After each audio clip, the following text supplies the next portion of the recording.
It's a Thick Boy Hours podcast, episode 21, and it is Dodgy Yeti, Chris Jones, aka C Unit. It is Q, aka Short Round. And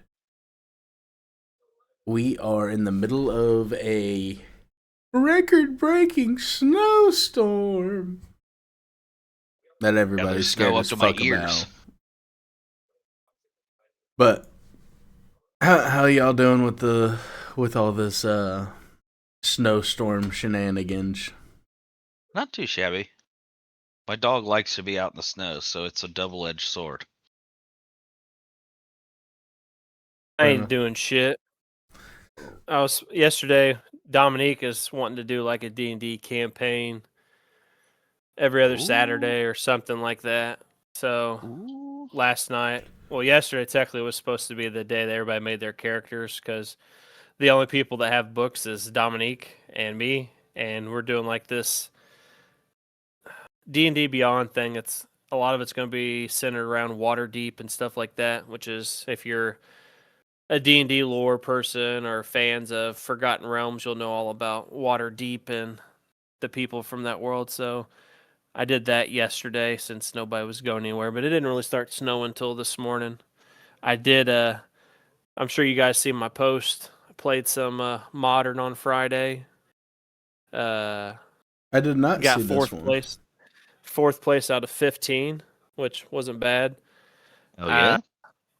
Mail's all screwed up. Like I'm expecting stuff in the mail that I'm sure definitely ain't gonna come anytime soon now for sure. But scramble to get the deck together. Like it starts at 7:10 and 6:57. I'm pulling cards out of like four different decks, binders and stuff like that. Dominique and Riley sleeving them up for me so we get done in time and managed to get fourth place.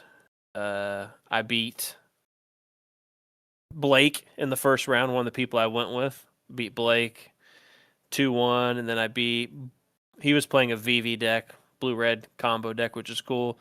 Then I played Boros Energy, beat that person 2-1. End up discarding like 14 or 16 cards to Psychic Frog to be able to deal enough damage. Third round I lost. Um, kept a couple iffy hands. Probably should have played better. Completely my fault. And then the last round I beat this guy. We have like a best of series, and I always play this guy. Doesn't matter if I'm losing all my rounds, if I'm winning all my rounds. I always end up playing this guy, Yawgmoth and he guy? plays Yeah, the Yawgmoth guy. And Oh yeah. we thought we ended the series last Friday or the last time I played, and he beat me 2-1 total. And then we played yesterday, and there's this one guy that was really wanted.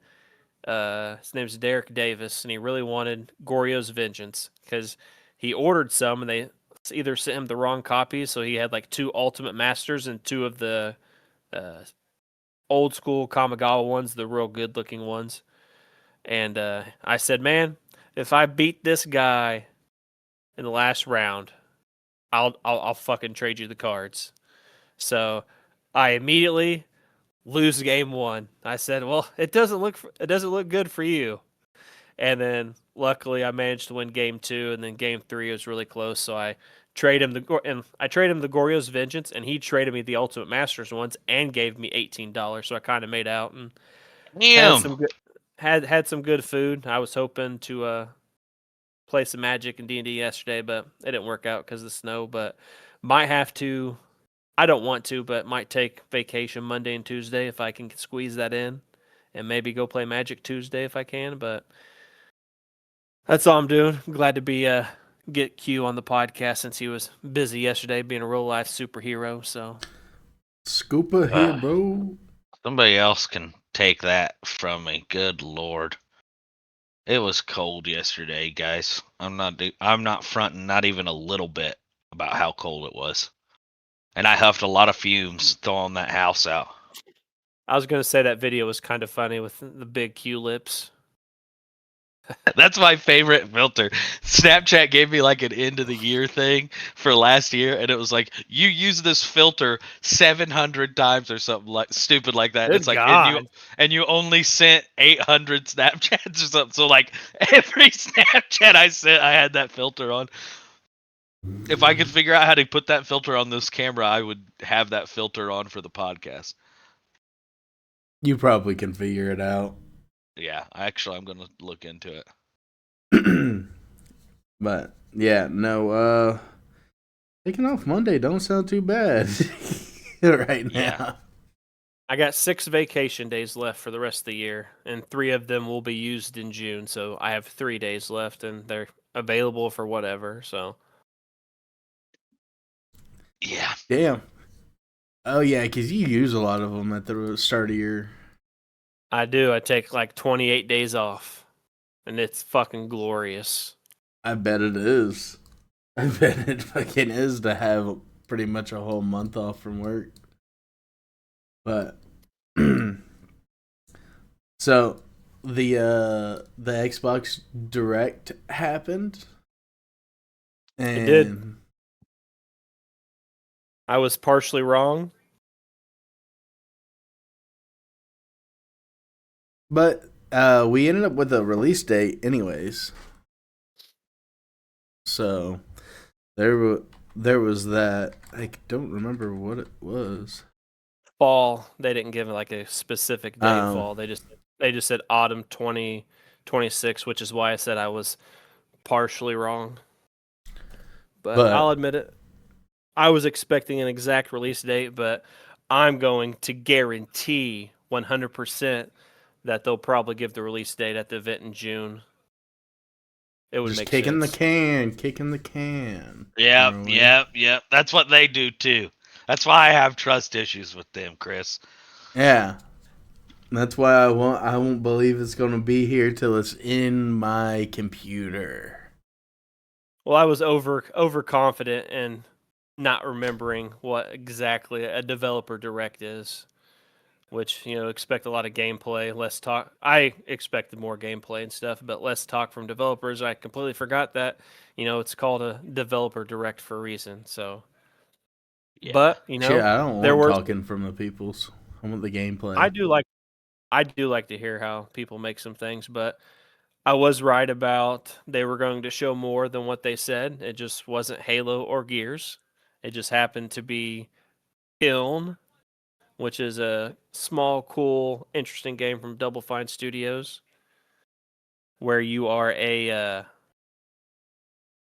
you're like you mold yourself in like some weird pottery and stuff, and it's like this little party brawling thing, which is interesting.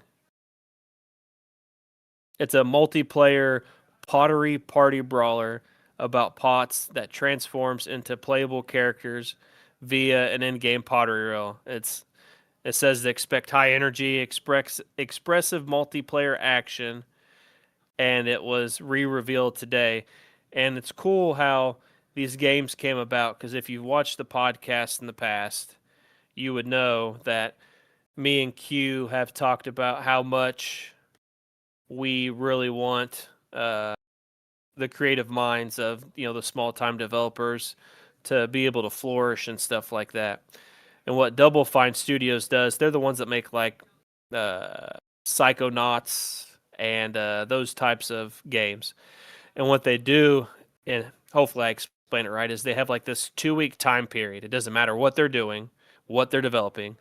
Tim Schafer says they have a 2-week time period where everybody just throws in ideas for just a small game, and they have 2 weeks to try to make something, and depending upon what happens, that might actually be envisioned and actually become a real game. And that's what happened with Kill. And it was one of these, he calls it there's a specific name for like this 2-week window.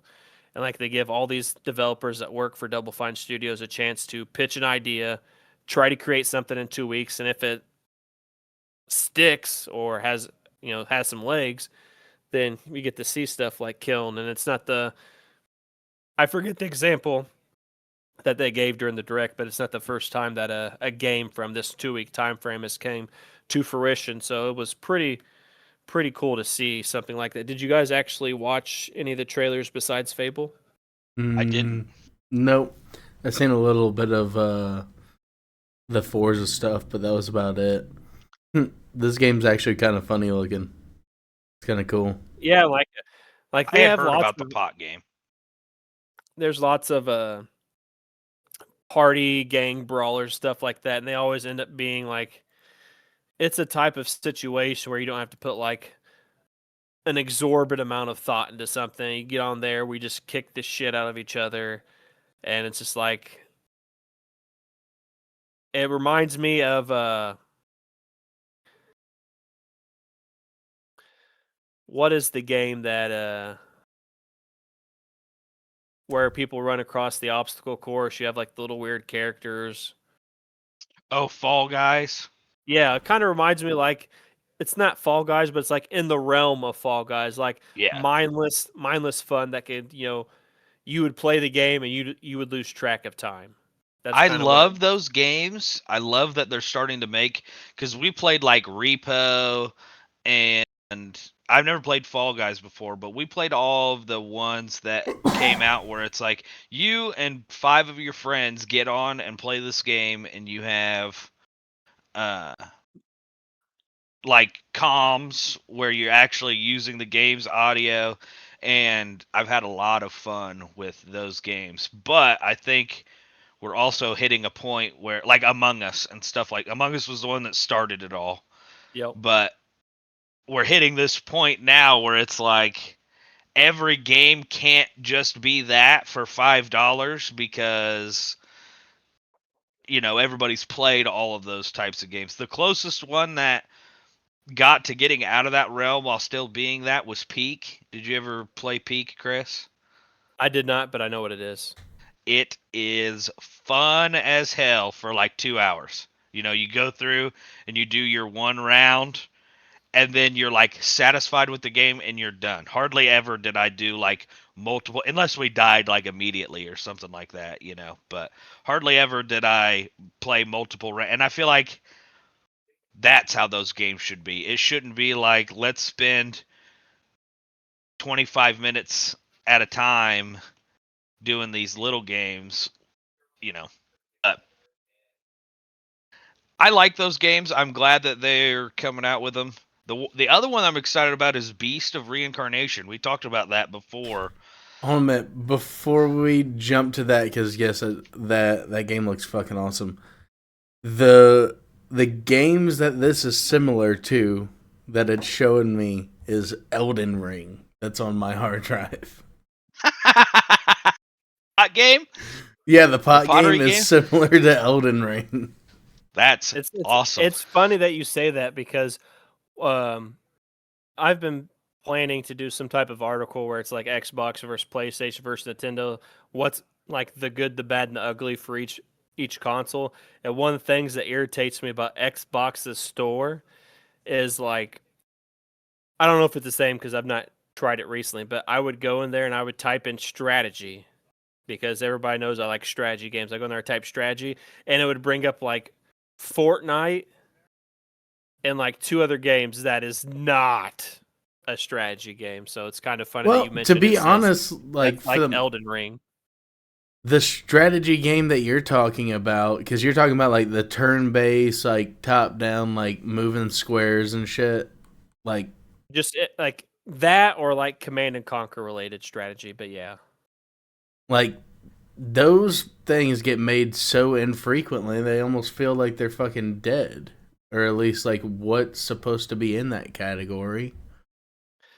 But there's a bunch of like Command and Conquer and turn-based stuff on Xbox. Like you go to PlayStation and it does it just fine. Even Nintendo's crappy store search engine's a lot better, but it's just interesting that they say that Kiln is kind of like Elden Ring.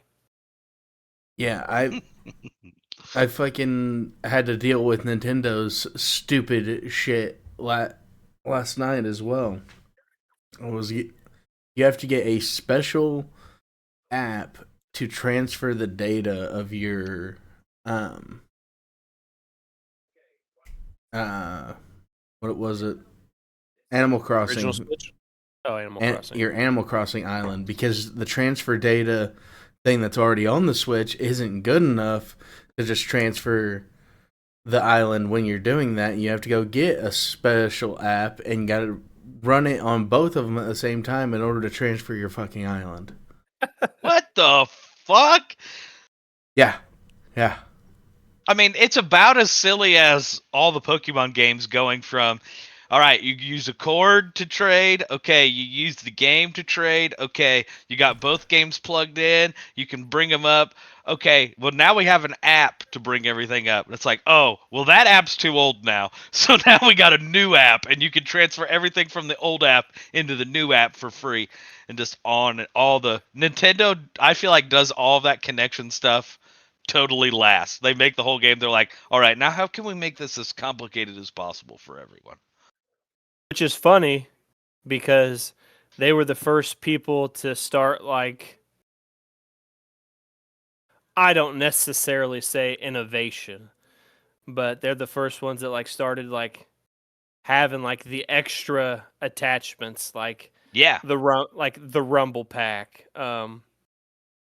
Not counting like the Super Game Boy for like Super Nintendo, but like Nintendo 64 also had that. Like I played a shitload of Pokemon games on my 64. Just we talked about this before, just so I could play them on the TV. That's what I always wanted to do, was play Pokemon on TV. And it's funny that Nintendo's the last one to the scene to have all this extra stuff for ease of access to try to move all this stuff around. And they were the ones that started with the Rumble Pack, the Virtual Boy, and all that Yeah. stuff. So I think they're good at hardware.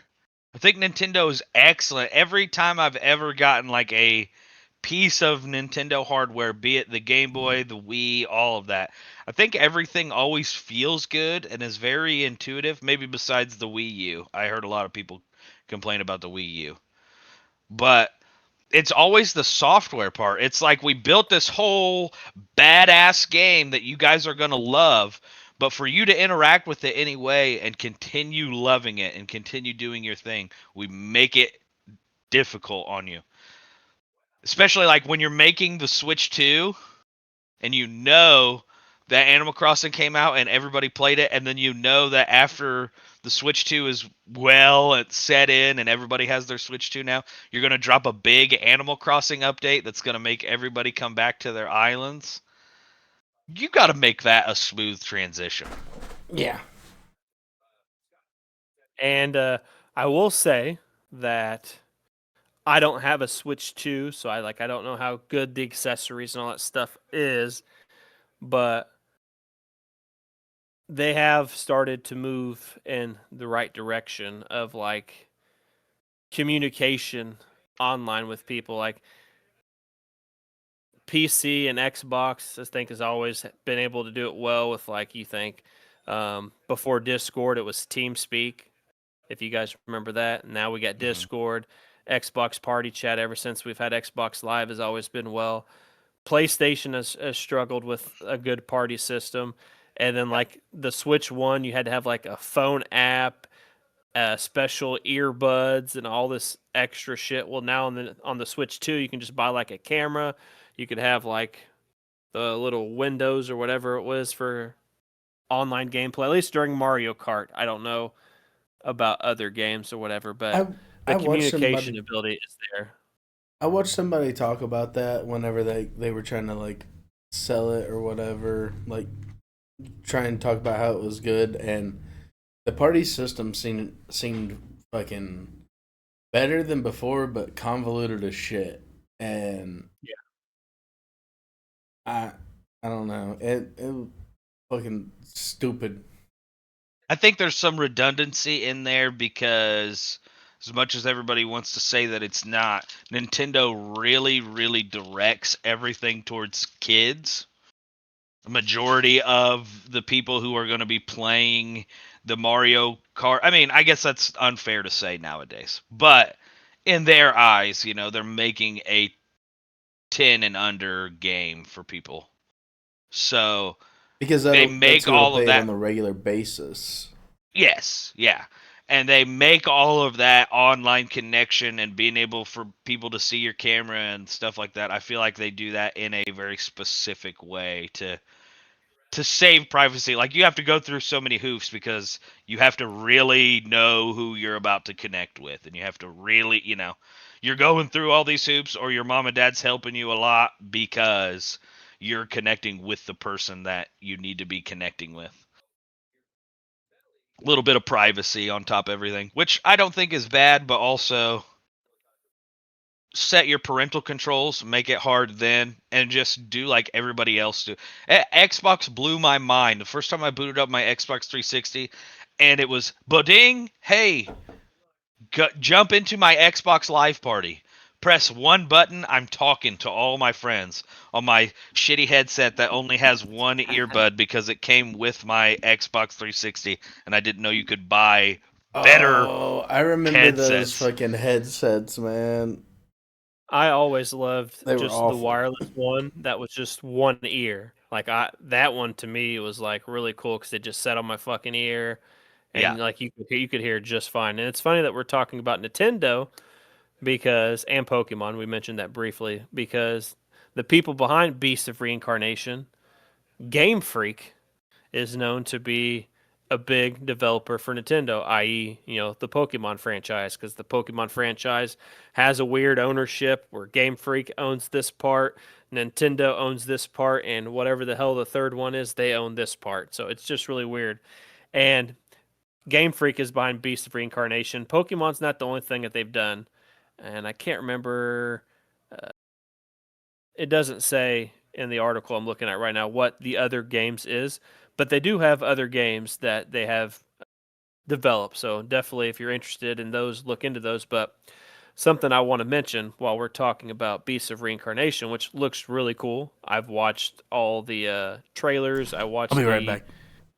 I watched the direct, and it looked really cool. But there's something that I can't show you because it's posted somewhere that you guys don't have access to. But someone asked uh, someone behind. I'm assuming they're part of the either PR or developer for Beast of Reincarnation, but someone asked them, Beast of Reincarnation does seem to be a significantly larger game than some of the others, I guess, non-Pokemon projects you've worked on before, per se. Did the studio have to scale up significantly for Beast of Reincarnation?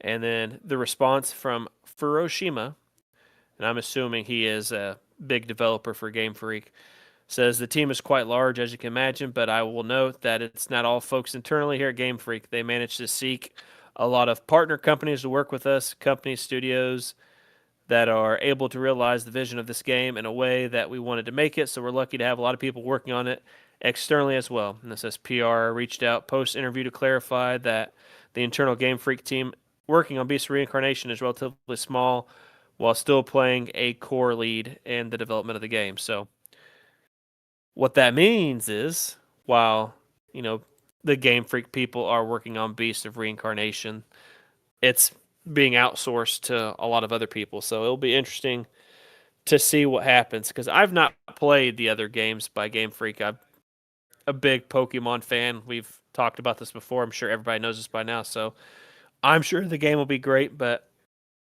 it's interesting to see a small team such as them outsource so much of the game. So I will be looking forward to seeing what happens when it comes out. Did you?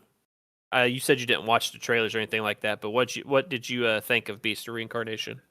I think it looks really cool. That definitely makes a lot of sense now after that first look that we got at Beast of Reincarnation, that a lot of it was outsourced because from the beginning I was very much on the side of this doesn't feel like a Game Freak game. Granted, we don't know what I mean, to my knowledge, I don't know what a Game Freak game feels like not being tied directly to Pokemon, But that definitely makes sense. It's not subtracting anything really from it for me because I think that I think it still looks really cool. I'm interested to see what that story is, and maybe it's not anything exactly what I'm thinking that it is, but Yeah, so far it looks cool. I Be pulled up I pulled up Game Freak games that are not Pokemon. These are and like this is just a quick Google search, so take it as you will. But they have Little Town Hero, which came out in 2019, Giga Wrecker 2017, Timbo the Badass Elephant 2015. That is the name. Pocket Card Jockey 2013, Harmonite 2012, Drill Dozer 2005, Mario and Wario 1993, Smart Ball 91, and Mendel Palace in 1989. So I know those to all be smaller games. Yeah, I have never even heard of any of those. I have heard of a couple, but not definitely the Badass Elephant. That's kind of funny. Well, they're too busy making lackluster Pokemon games. Oh shit, he's throwing fucking shade. I wouldn't I say I wouldn't am go mad. that far.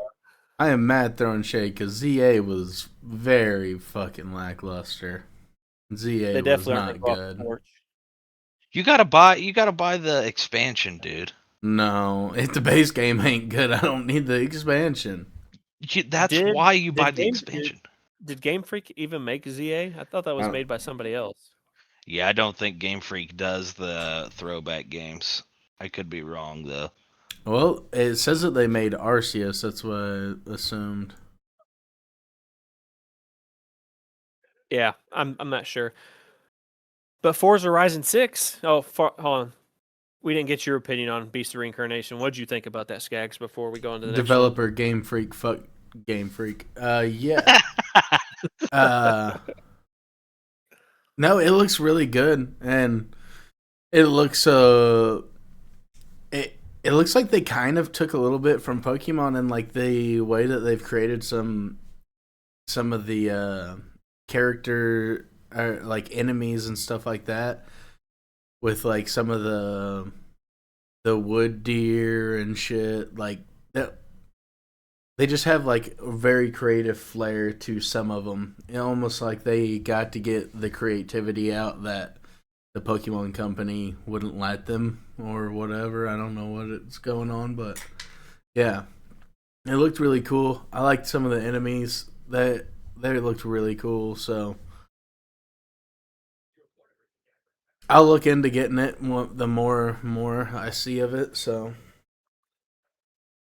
I'm hoping for good, and I'm hoping for better on the Pokemon franchise. They also showed off Forza Horizon 6, which we have talked about a few times for multiple different events. And Forza Horizon 6, finally, it's been talked about for a long time about taking place in Japan. And to me, I've played 4, I played 5. I did not play 1 through 3.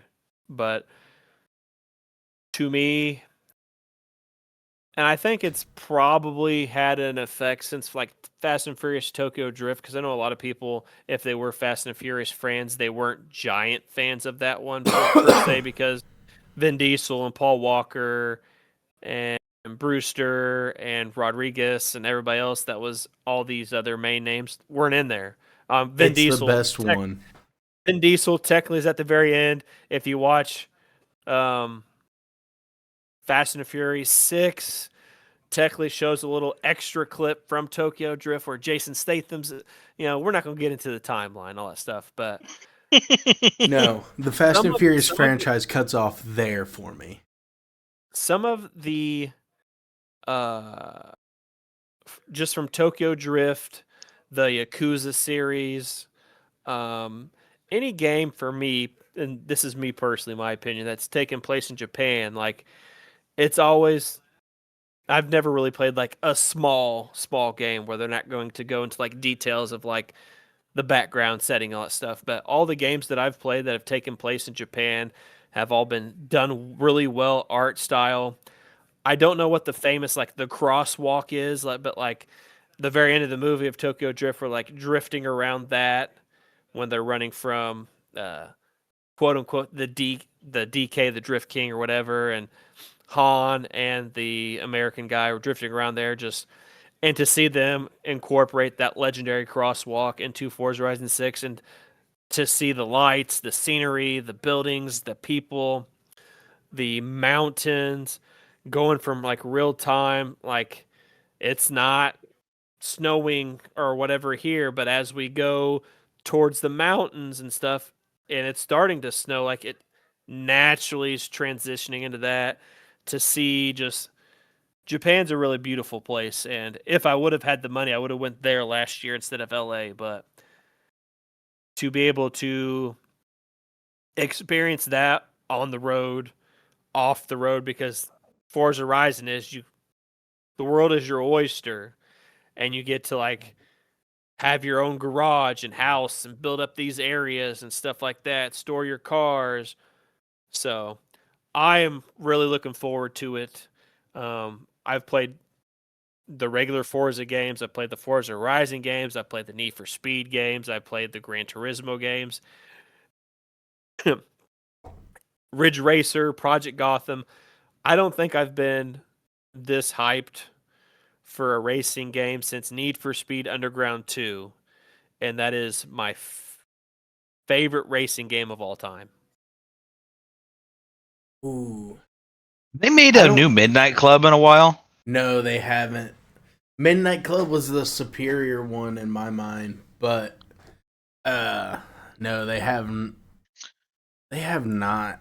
I think Midnight Club 3 was the last uh installation of that series. But the I I think Most Wanted is the best of the Need for Speed franchise, but Underground 2 is a solid second. Yeah. Nope. 3. It's called. I just found it. Hold on, real quick. It's called Shibuya. It's the Shibuya Crossing in Tokyo, Japan. Is the that famous crosswalk area I was mentioning or whatever. I wanted to find it for the people out there. Shibuya Crossing in Tokyo. Oh yeah, Shibuya. Shibuya, Sukuna Shibuya. Sukuna wrecked that place, dude. Yeah. How's it still there?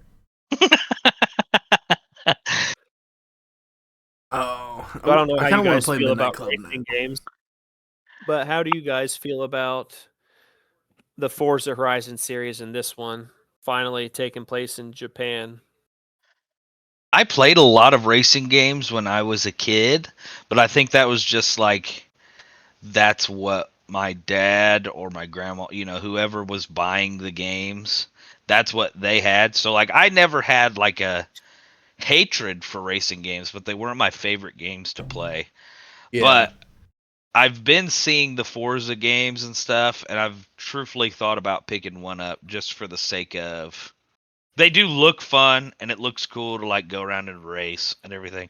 But also I have that in my mind where it's like if I'm gonna sit here and just race cars, I might as well get on Minecraft and, do The that. the the fun part about Forza though is like they here's Nintendo adding something in late again, but like you could do like what you did on like the Mario Kart world in Forza. Like you could run around the world with your friends and stuff. Like Oh, I Big forget time exploration. You go off road. Yeah. The world is your oyster. I forget which one it was. It was the one that was in Australia. I played with a bunch of 5. the I played with a bunch of the guys from college there, and like there was a like a an airstrip that like everybody would meet up and just like do drag races and stuff. So like Yeah. there's people all around and in your world. You'll just come across random people. It was a pretty fun one, and I would say maybe hold off on getting the one that's gonna be in Japan since you you're not the most fond of it, and at least that'll give you a chance. The setting will give you a chance to be a little bit happier with what it might be. yeah, yeah. But yeah, no, I'm pretty excited about it because I do enjoy the racing games quite a bit. I loved playing them whenever I was a little guy, and I still enjoy them. So, Yeah, the one you're talking about is definitely Forza Horizon 5, the last one that came out. So the open world exploration is essentially it's kind of what it is, and like you don't have to like if you're into the racing thing, there's that. If you're into the open world exploration, there's that. Like there's multiple different cars. Like you don't have to drive like the specific track cars, but there are those. Like there's buggies, there's all this other stuff. So definitely looking forward to seeing kind of what sort of looking for, what kind of Japanese influence that some of these cars and stuff might have. So I'll definitely be playing it when it comes out. Now for the cream of the crop. Rise to the top. The thanks, yeah. I was wondering if you were gonna get that reference. But Fable. Been many a years since Fable came out. And it ended the developer direct, Fable Playground Games, which is ironically the same devs making Forza Horizon. But it's their first open world action RPG. They're carrying on the work from Lionhead that Microsoft shut down in 2016. So you begin the game as a child growing up in a sleepy rural village. You are Albion's first hero in a generation, set off on adventure, venturing out in the open world. This is a true open world game, Playground said, which means you're free to go where you want from the start of the game. If you watch the trailers and stuff, which are in 4K, the developer direct is also on there in 4K. So if you want to watch it, it's on the Xbox YouTube channel. But we got a decent look at character customization, the combat, and of course, one of Skaggs' favorites pastimes, kicking chickens. Combat combines You get melee to and see the ranged attacks chicken as kick well as back in spells. this. Hobbs return as you expect. Outside combat, you can buy a house, get a job, make money, romance all the villagers you want. You could buy another house, buy more houses, marry loads of people, have even more kids and more kids. It's a game within a game, Playground said. The living population, as Playground calls it, includes 1,000 NPCs who go about their business. You can talk to each of them in fully voiced conversations. You can even hire them to work in your business or evict them as a landlord. They'll comment on your actions too as part of the new reputation system. Some of your choices will actually change the world of Albion for the rest of the game. Coming out on Xbox Series XS, PC, PlayStation 5, autumn 2026. And I believe there'll be an exact release date at the showcase, which makes sense more than saying developer direct. So, as someone who's older than you guys, I've played lots of games over the years, and Fable's one that sticks out. When I moved out, I graduated, well, turned 18. I moved out of my uncle's house, which I wasn't really staying there anyways at the time. And I moved in with two roommates, and one of my roommates was a big Fable guy. So we went through like nonstop playthroughs over and over and over Fable 1, 2, 3. We did the same thing with like other games like Gauntlet, Dark Legacy, and a whole bunch of other random old stuff. But Fable's an RPG that sticks out for many different unique qualities, and like marrying multiple villagers, multiple kids, kicking chickens. Uh, I've never played 100% good character in any video game, so like my Fable guy's face is half messed up, just like my Mass Effect Commander Shepard's face, half messed up because I'm half good guy, half bad guy, half Paragon, half Renegade. So looking forward to seeing like what type of changes to appearances and how choices affect the worlds, because that's one of the things I like most There's about no Mass change Effect. to appearance. One of the things about Really? Mass Effect is Yeah. when you make choices in the game, your choices carry out and affect different decisions of races and stuff, whatever the case may be. Apparently, that's big into choice for affecting the games and people's opinions of you with the reputation system. So, I know you guys have been iffy. what's your guys' opinion on what we've seen from Fable at the Direct and your hope for when the game releases?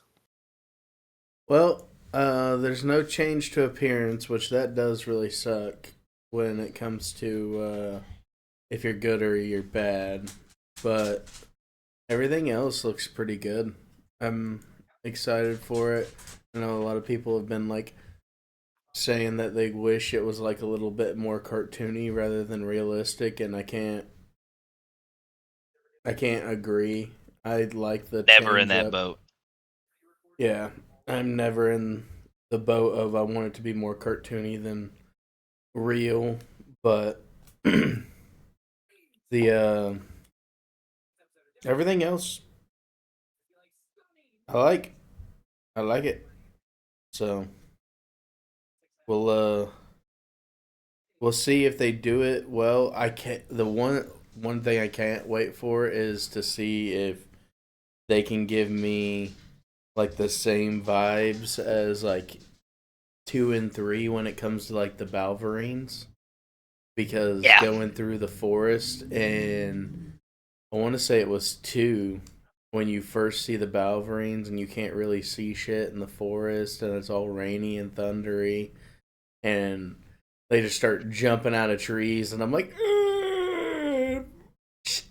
shit. So, yeah, Wasn't no. there an achievement where you had to kick a chicken like so far? Or did I just imagine that? Like, I'm pretty sure there's an achievement where you had to kick a chicken so many meters or something. It That was sounds right. it was either it was either how far or the number of kicks to chickens. But yes, there was an achievement, and it was called Chicken Kicker. Yeah. So you're remembering that part quite right there, sir. But I like the more high fantasy vibe to this one too, with like the mushrooms and the.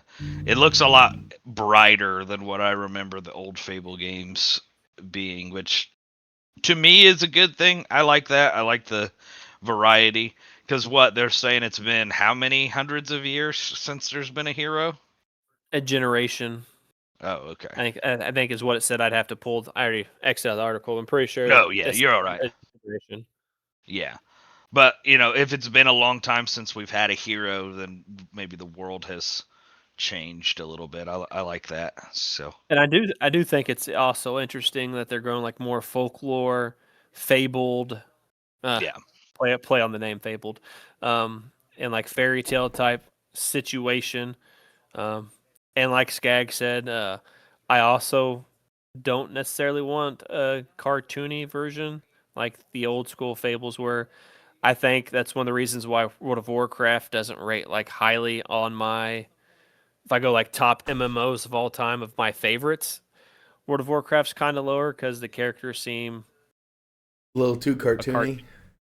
Yeah, But I agree definitely with you interested on in that. how the fables going for sure. The fabled, the folklore, and I want to see what they got to offer. I want to see if Playground Games is the new mantle for the Fable franchise.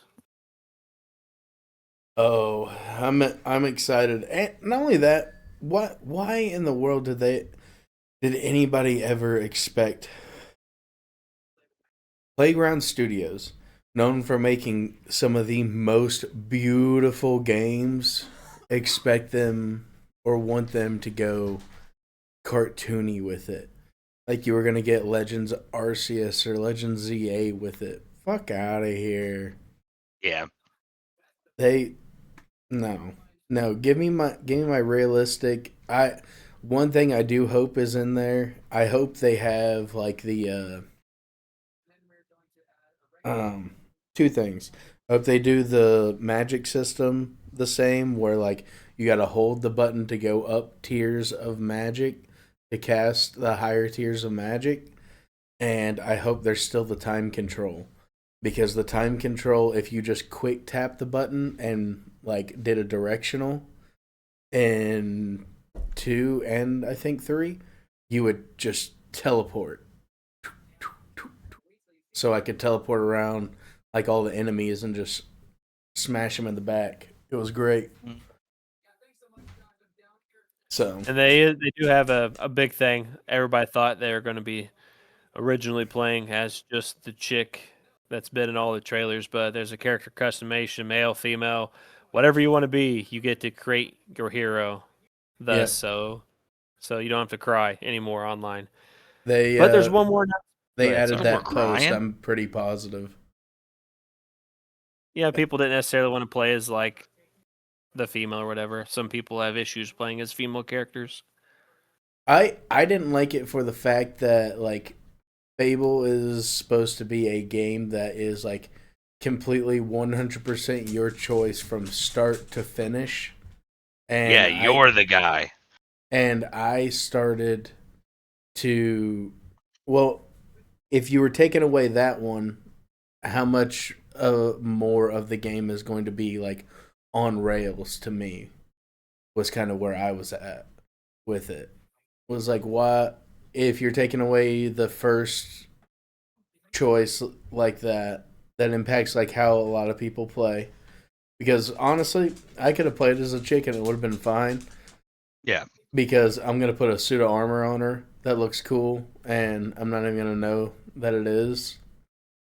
But either way, that's just kind of where I was at. Was that if they were taking away that choice at the beginning, what other choices are they gonna take away or make not matter or anything like that? But it actually seems like they're doing pretty good with that because evidently there's a mission pretty at some point where you can choose to kill a giant and the giant will fall from the sky and fall into this little area and it has a few houses by it and if you kill it nobody comes and takes away the giant just sits there and rots and it brings down the Yep. property value and you can't if you either can't rent it out or like you rent it out for so little money that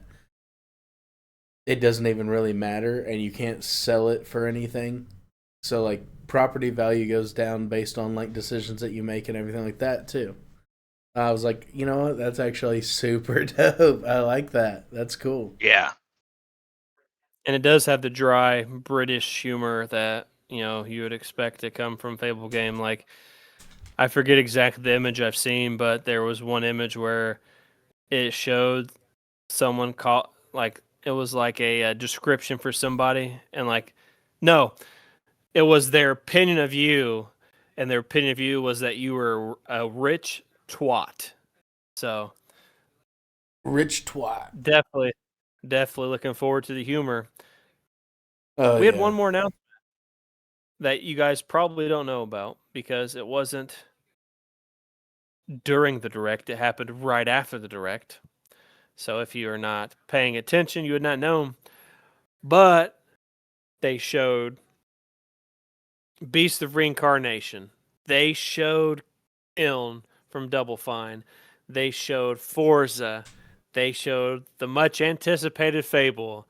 And then after the show, they shadow dropped Final Fantasy VII Remake onto Xbox finally. After Ooh. being off of Xbox for Lord knows how long, they gave us. We knew it was coming eventually. They gave us Final Fantasy 16 in June last year, the day of the showcase. This being the first big Xbox event since that showcase. Shadow dropped Final Fantasy VII.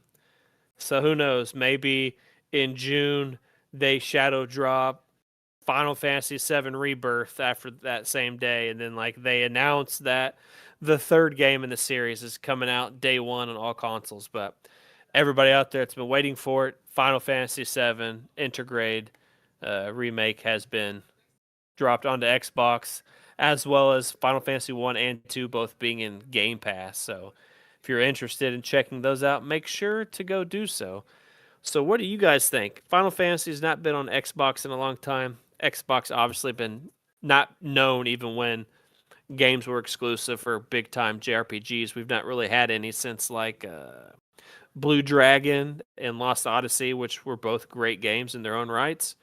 So Square Enix has talked about not making enough money, and they should have never like kept it from other consoles. So big shadow drop after the show. What do you guys think?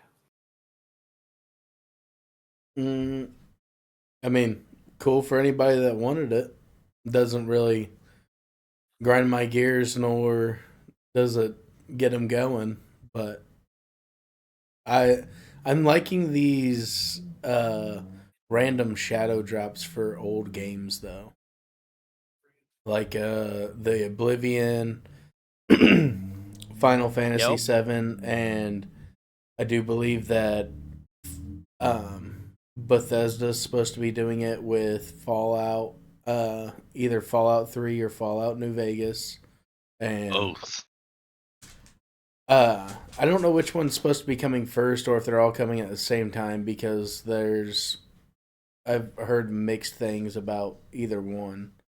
But I heard 3's coming out when the show ends, so that's like February, and that the play is probably just going to be that they shadow drop New Vegas with it.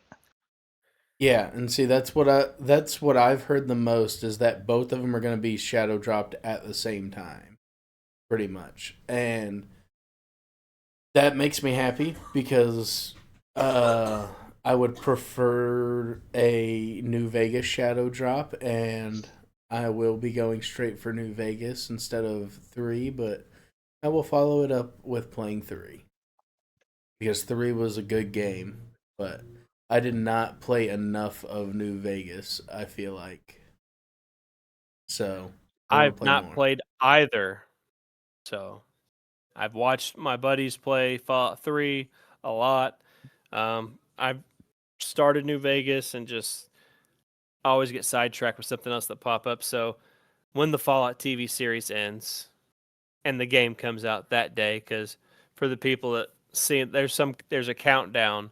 I forget exactly where the countdown is to the final episode, but that they're going to shadow drop Fallout 3 or Fallout New Vegas. I don't know which one for sure.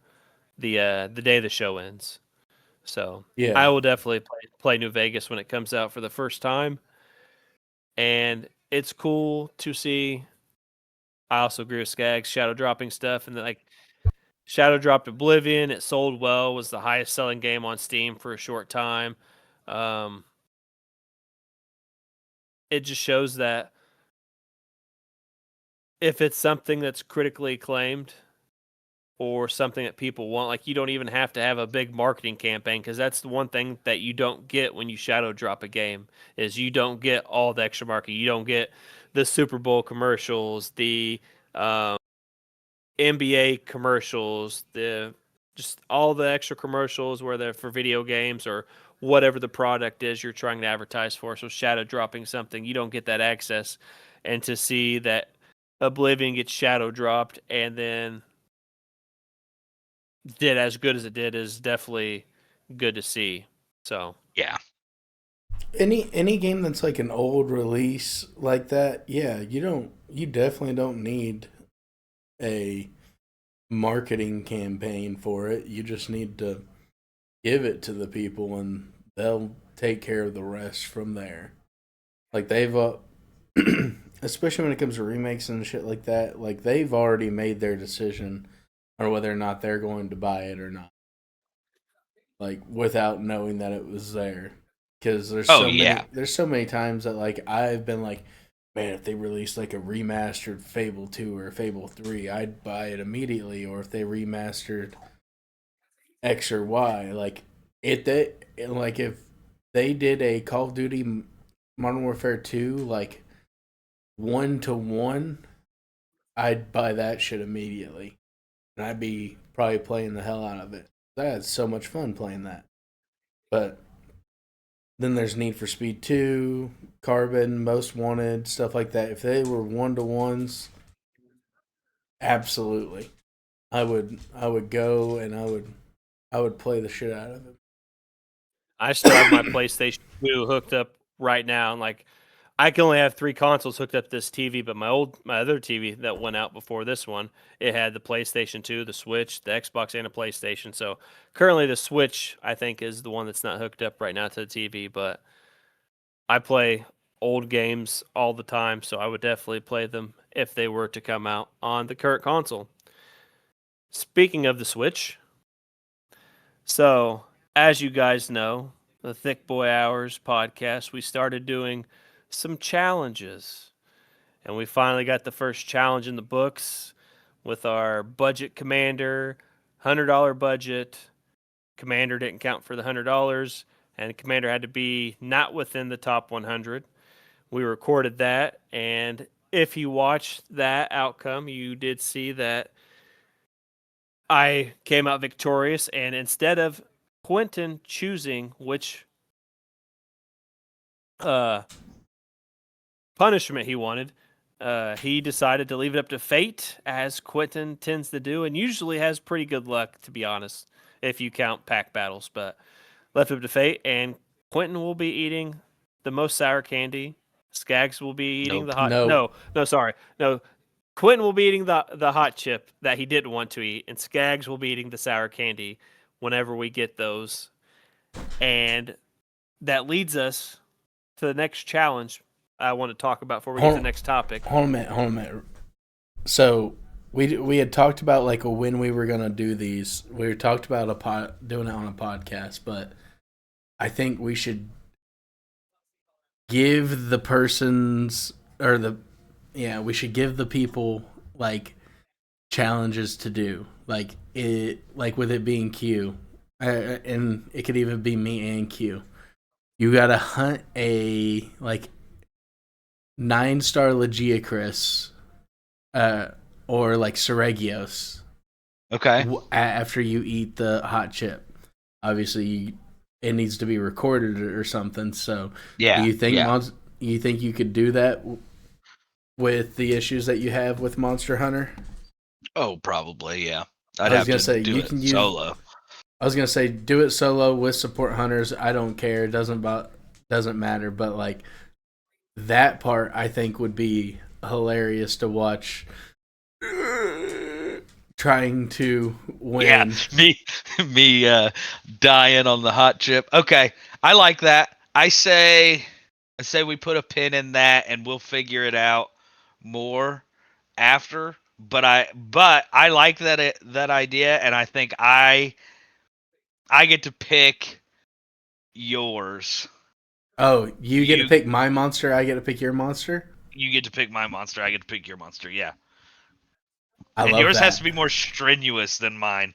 Like you might have 3 hunts or something. Since I got the hot chip, you're gonna fucking eat a little sour candy and be like, You did leave it up to fate, so I do think it's fair that you get to put Skaggs on something difficult. You gotta you gotta do the 3 monster hunt then with Seregios and Raydal and Doshagama.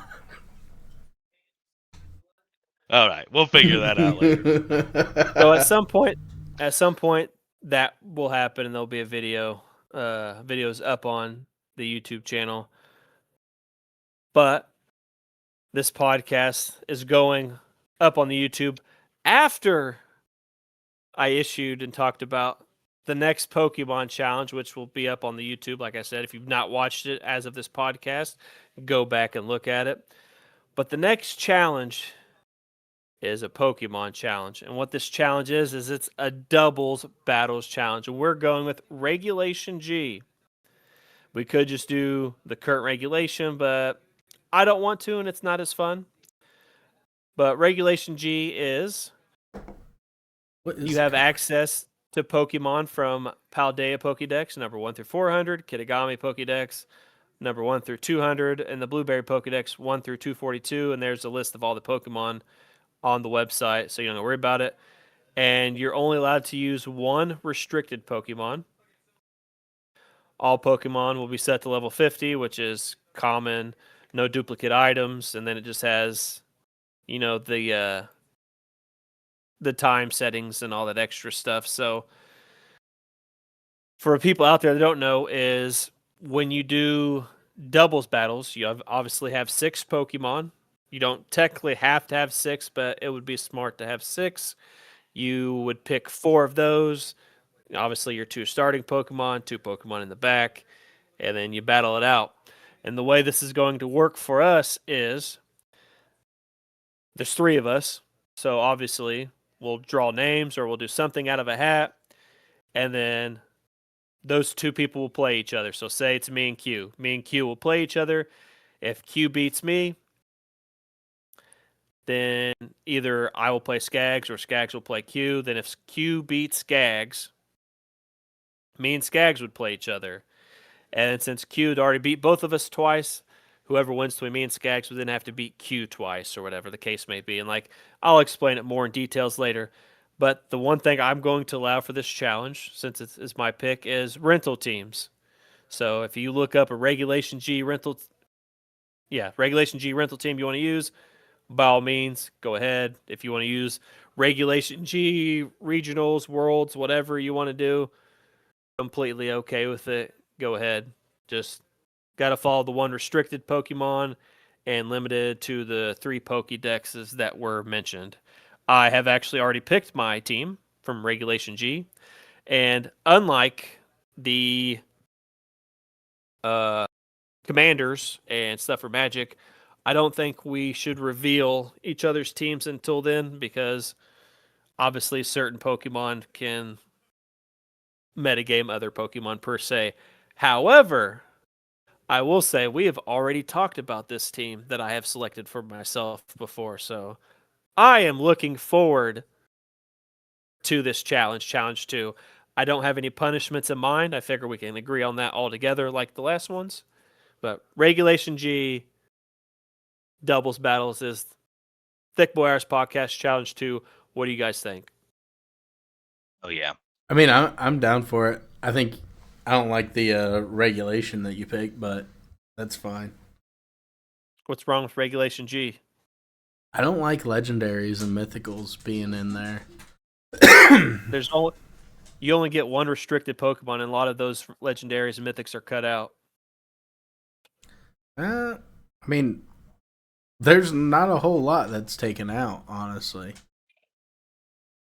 Not when you sit and look at it. I will send you the link. I've already looked at it. There's not a whole lot that's cut out. Well, then we definitely are not looking at the same one.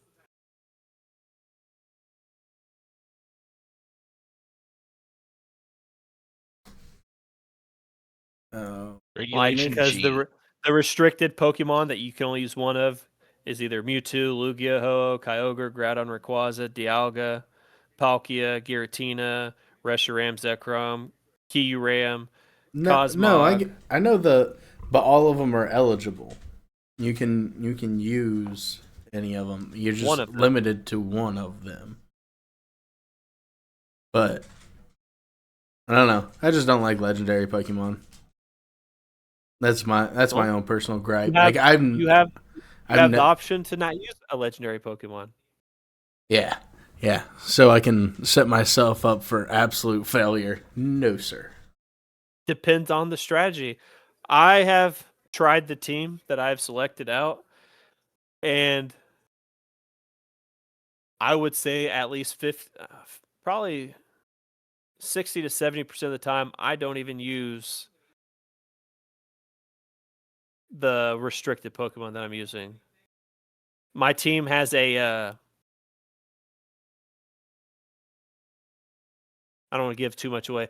My team is a meme. We'll say that. Okay. Is a meme. But yeah. The one Pokemon I'm sure that everybody is going to use is Incineroar, because that's like on every team. There's a good chance I don't use Incineroar. I will absolutely not use Incineroar. You're going to spank us, Chris, because you're playing for realsies. And I'm playing a meme team. Well, you're playing a meme team, but if you have Incineroar, which I'm inferring from your previous statement, you are already going above and beyond what I would ever Even if they were like, it's imperative that you have Incineroar or you will lose the game, I wouldn't run Incineroar on my team because me and my homies hate Incineroar. Agreed. It's funny. It's funny that you guys say that because Wolfie also hates Incineroar. Yeah, Yeah. he's a punk ass bitch. Wolfie hates him for the same reason we don't like him. He's not a very cool design. Two, he just too damn OP. I will say that 2 Pokemon on the team, which is not Incineroar, I have used 100% of the time. Okay. They're not they're not legendary. They're not mythical. They're the meme part, and I'm going.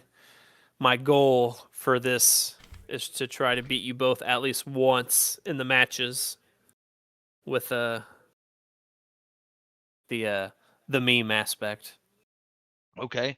Now, another rule that I think that we should implement is when we're doing our matches, whatever the first round is, whoever gets the bye, they do not get the benefit of being able to look at the other two's teams. So Oh you yeah, guys will know each other's teams, but if I got the bye, I have to wait until I play the winner. ain't nothing That wrong with way that. there's no teaming. Yeah, because I'll probably just try and make this team, honestly. I imagine Q will do I'm the looking same. I'm looking at all the to make Reg this H team. teams, dude. I tried to make. You mean should you look at Regulation G, not H? Yeah, that's what I'm looking at. But Reg H is the one that everybody plays because it doesn't have Right now, legendaries and it's better. It they're is doing better. Regulation H. Regulation H is the active VCG right now. There's actually regionals going on right now on Twitch. Regulation F is actually the one that's going on right now. Is it? Yep. Current VGC is Regulation F. Damn. Yeah, but March. there's a regionals going on right now. I was actually watching it yesterday while I was waiting for Skags to get ready for the pod. It's very. But all of these teams that I'm looking at, they have Urshifu. What is it? Urshifu Water? Yeah, Urshifu is OP, but Urshifu Water is very good because it gets to hit multiple times. And the typing's pretty good as well, so. Oh yeah, I do like Urshifu. yeah. Urshifu I tried to is make dope. the team that I'm going to use. However, I don't have access to a 3DS and an old Pokemon game. So I was out of luck. What, you need an old legendary or something? Nope. Get on your global trade system and trade somebody. Yeah. I already got the Is it- rental code. I'm good. Ooh, I see how it is. I'm gonna bust my butt. Handcrafting, perfectly creating. Well, it'll be as perfect as it can be because one of the homies I'm gonna use, I don't have the option of breeding yet. But you're just gonna rental code it. Yeah. Awful. It is. It is my challenge. That's true. And next challenge will be the challenge 3 will be whatever Q wants to do. We can connect 4 Tiddlywinks. Speedrun Sword fight. Minecraft. We're playing Clue I and would Monopoly. I would definitely lose a speedrun Minecraft. I don't know. I think Yeah, the that would battle just be unfair. I think the battle would just be between me and you, Chris. I don't play Minecraft. Either. Like I said, we don't have anything picked out for the punishment yet. We'll just agree on that together. That way, everybody's in accordance. I have an idea because I think it would be funny, but we'll talk about that later before we reveal it to the public. Hell yeah. Last topic that I Cool. have before the comparison, unless you guys have something else, is I want to talk about the pre-release change, card quality issues, and your top 5 favorite card pack pulls. So first off, what is the pre-release change? I did not even know this existed until I was at the card shop the other day. But apparently, when you go to pre-release, what would happen is you would get your however many packs, usually 6 packs or whatever the case. Then you'd get a little clear sealed pack, and in the sealed pack, it would have one of the rares or mythics or whatever the case is from the set, and it would be date stamped. And over time, it's evolved, and then most recently it was just like a little 2025 in the like the bottom right corner, bottom left corner, whatever the case was. That no longer exists there. It's just foil now. So, what do you guys think about this change before we get to card quality issue? But like it was just really weird. I didn't know it existed, and pre-release promos were some of my favorites.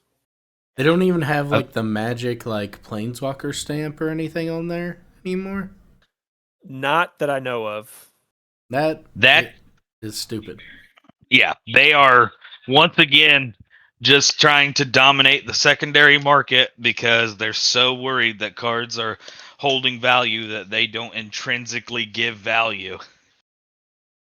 That they're taking more and more and more things away, which in one aspect, I think they're like, okay, yeah, there won't be cards that are just randomly inflated because of a little stamp that we put on them anymore. But simultaneously, they inflate every card that does have a stamp now to a ridiculous degree, and I still have some slivers that I need to buy that are stamped. So this is actually a personal attack. Yeah, it's interesting, and like things have changed over the years. Like F&M promos used to be really good. We're talking about Cabal Therapy, which is my favorite F&M promo of all time. Just it's looks really dark, really just it looks really cool, and had like the F&M words over the top. And then it went from that. We get like the last time I liked F&M promos really were like Serum Visions, which is a good blue cantrip, and then we went from there to having tokens. Do you remember the F&M for a while? We got tokens, and just it's Mm, it's weird, and I don't know why, but I am going to message Gavin Verhey and see if I can find out why. But Yeah, on to because that seems like a change that doesn't really makes affect sense. anything. Yeah. Now card quality issues. I don't know if you guys have had the same issues that I have had, but a while back, I think in spring, I bought it was whenever Pokemon 151 came out, Mm-hmm. and I collect multiple cards from multiple different card games, and I bought a box, and it was in my 36 years of existence, it was the worst card quality I've ever had, ever, hands down. And we've all been through the Magic eras with like special Commander Masters or whatever the case may be. With the foiling is pringling and everything. That's why I prefer old foils or pre-release foils because they don't tend to do the same. But like, for example, like I have this Mew. you got the blur on. It's not gonna work, my boy. Oh no. Well, the point is not the way that the Mew looks, but you see, Mew looks cool. Everybody loves Mew. I don't know if you'll be able to tell this off the turn my blur off. If not, you see what the issue is? No, it's blurred. It's missing the bottom part. Like you can't see the silver part. It looks all right on my camera. It's It's cut missing. off. Oh, it's Missing the miscut. bottom. It's missing the bottom part of the card, Yeah. Hey, a miscut. Nice. and that was 9 cards from the same box is miscut. This one is especially sad because I believe it is one of the more expensive Mews in the set. So as we've gone throughout the years, and like I'm talking about, I had cards. I got my cool, can't see it, but bind over here. But as cards and stuff has come out over the years, like, all right, let's turn the blur off, see if it works. But card quality has went extremely down. I don't know if it's been. You see now? Okay, you can kind of see it. Mm-hmm. Lots of shiny stuff. I got a cool artist proof Venusaur that's like $80 too, but Nice.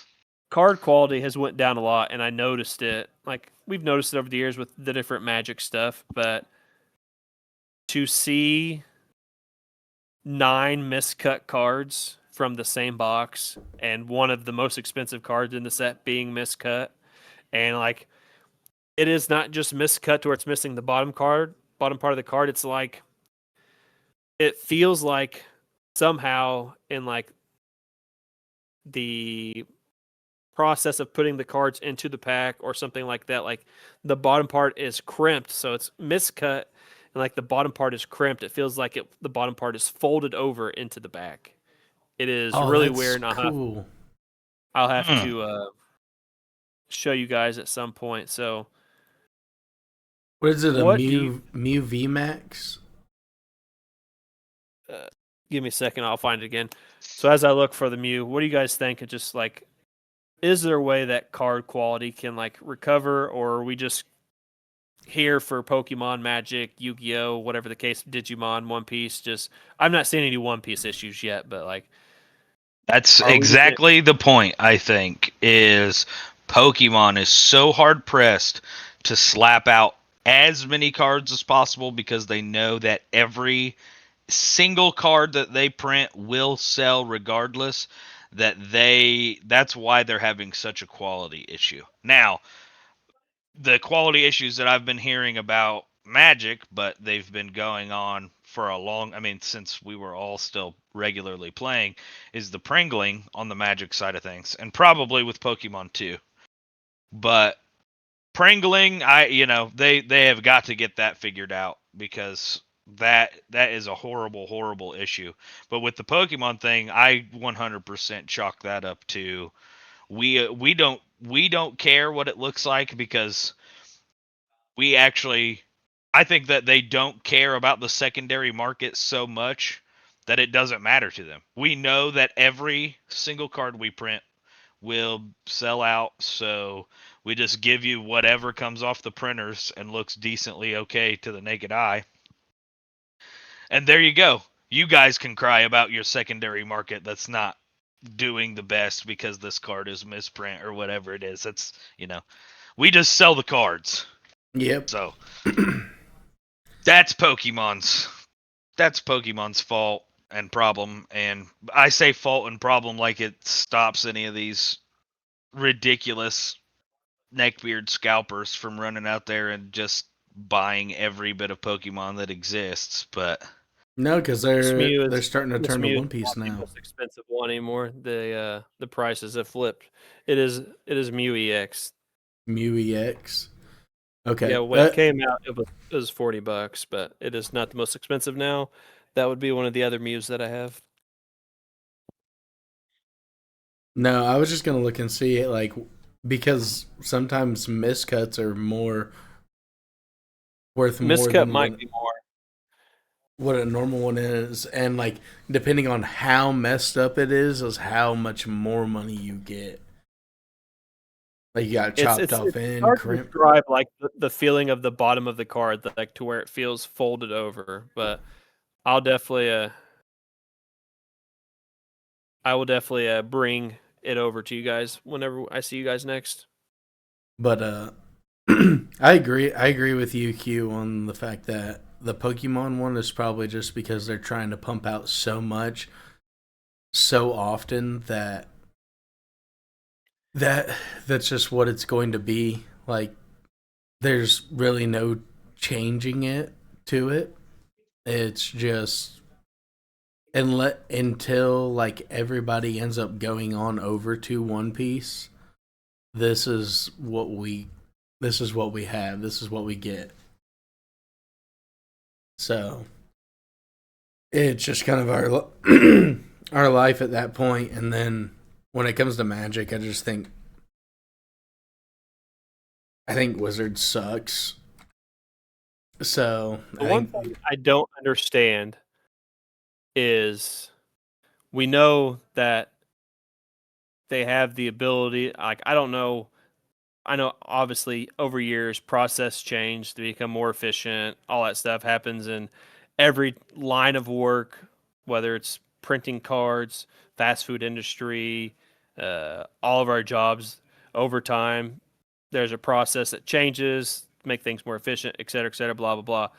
We know that Yu-Gi-Oh, Wizards, Pokemon, uh, Naruto, DC versus whatever the trading card game is, we know that they have the ability to print cards without issues. Because, granted, there's always going to be the one case of something sneaking through. You have old, miscut, third edition revised, whatever the case may be, or misprinted. Like, one of my favorite Yu Gi Oh cards is like a. I think it's a Chaos Emperor Dragon that's on like a Jinzo, or you see like a Jinzo on like it's a weird thing where it's got like Jinzo's name imprinted on like another card. It is really cool. But like we know they have the ability to print cards without issues because you look at we'll go as far back as Odyssey. Odyssey's kind of like my mid like Magic career. Like it's an older set, but like I've had the 4 Battle of Wits that I had for my Battle Wits deck from Odyssey for a long time now. There's 0 issues. And it was whenever they switched from the foiling from like you remember the old promos how they have like the Wizard of the Coast star on the bottom. Once they changed from like that foiling to the new version where it doesn't have that, that's when some of the issues started happening. But like we know that there is the ability for all these card companies to be able to do it. So I don't know why it is so prominent. And it's more so prominent with special sets. Like if you look at standard sets where it's Throne of Eldraine, War of the Spark, the standard sets you guys would know pretty well is like there wasn't that many foiling issues. But you look at like Commander Masters or just that type of product in general is the one that really has like the foiling and the pringling issue.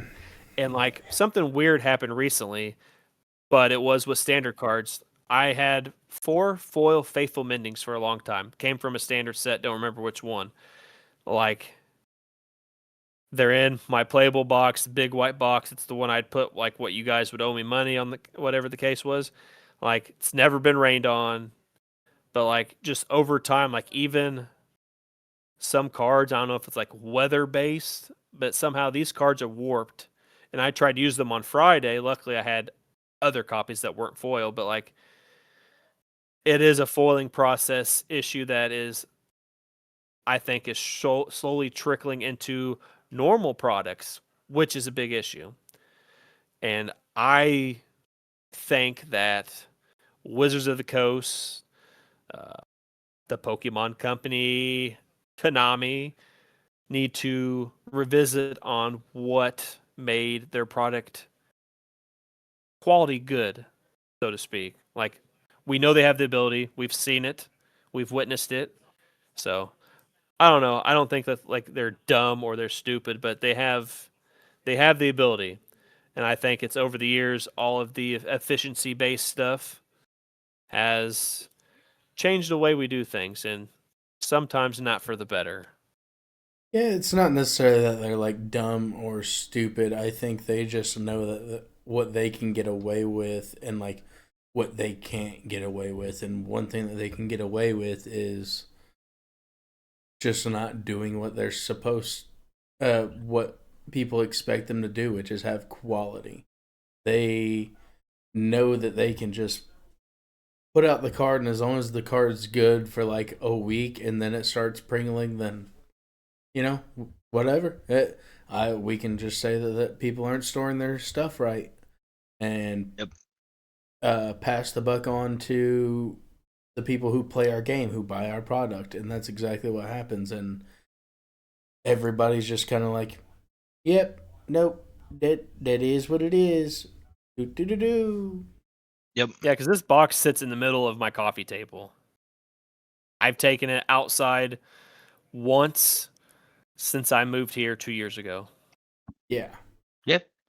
Yeah, or they can even say, to even further your point, they can say, "Oh well, we intend that once you take these cards out, you should be putting them in a binder or putting them in protective sleeves that don't allow for that print. Like they can just pass the buck on to the person, like you said. Yep. I think that type of damage could still happen inside Oh, for sure. Yeah. sleeves and binder. Yeah, absolutely. And it will. And I have cards that are that way. That they have been in nothing but sleeves and binders, and it's it's pringled on me. But you want to know what card game that I have cards from that never, regardless of full art foiling or anything, have ever pringled on me? Digimon. Yep. Digimon. Give it time. Give it time. They'll I don't- increase that efficiency process. I don't know The if they cards are will. thicker. Yeah, theirs are substantially thicker than Yeah. any, and One Piece might be the same way. I have One Piece cards right next to me. I do too, Is but they're not, someone- they're not easily accessible. I've never done bend tests or anything on the Digimon cards, but Yeah, It yeah. was sad. One I had to Piece watch and somebody do Digimon are the same. I had to watch well, they're someone both do a band Bandai, test aren't they? on the fake Mox Jet, so I had to be a little bit sad about that fake card until I realized it was fake. Yeah. I'm not sure if they're both Bandai, but One Piece and Digimon are both the same. Because Bandai has a shitload of card games, so I wouldn't be surprised. there's because even if we go back in the day, there's not a Magic card that I've ever touched that is as thick as what these cards are. The One Piece. There's one. It's that one that I bought for that angel deck we made for Mariah that we thought was fake. And it turns out they just, for that one random set, they made those real shit thick cards. It was the From the Vault Angels. Yeah. Those bent it all to fucking ruined it, and I'm like, this is fake. And we took it to Jordan. He's like, no, actually, those cards just suck dick. And I'm like, oh, I think all From the Vault had that thickness to it, though. yeah. Yeah, it was bad. It was very bad. But it is what it is. We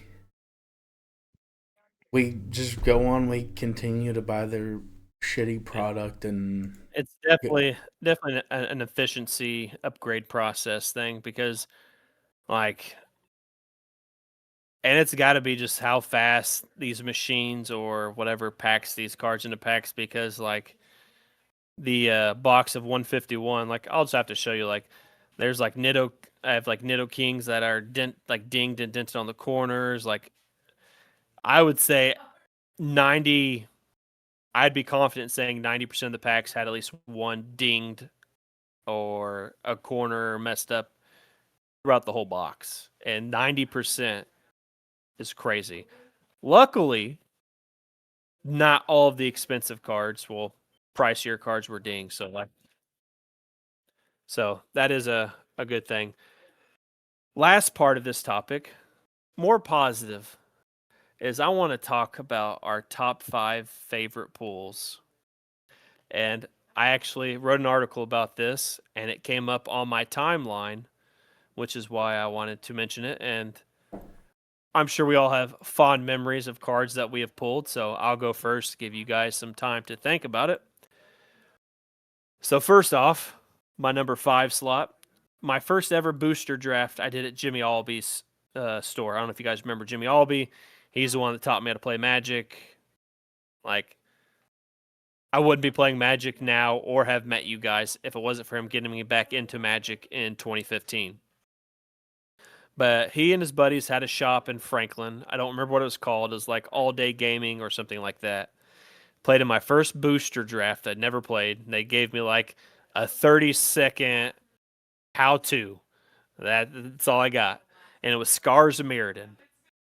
And I end up winning my first booster draft. I just drafted a Metalcraft deck. And what happened was I made it to the finals. There's 3 rounds. This guy said, hey, you want to split? I didn't know what a split was because I had just started playing competitive Magic then. So I had no idea.